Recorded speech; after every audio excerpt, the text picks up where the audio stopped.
Бүгін жарқын болашақ қазақ тілі олимпиадасы өз мәресіне жетті. Білім сайысына Қазақстанның әр өңірінен 5000-ға жуық оқушы қатысқан.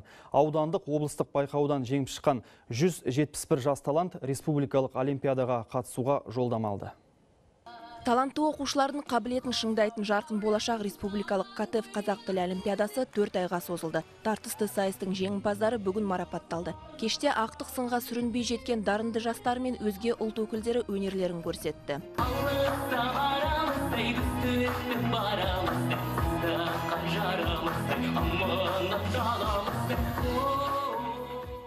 Дүбірлі додаға қатысқан сайыпқырандар, тілші әдебиетшілер, сөз мәнері, әнші бұлбұлдар, жас ғалымдар, жазушылар номинациялар бойынша бақтарын сынасты.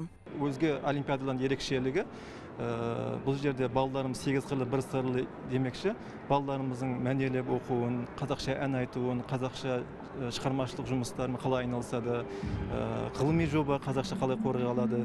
Яғни оқушыларымыздың талап білім мен біліктілерін жан-жақты бағалау, сол ішінден жәндегі жеңімпаздарымызды қолдау.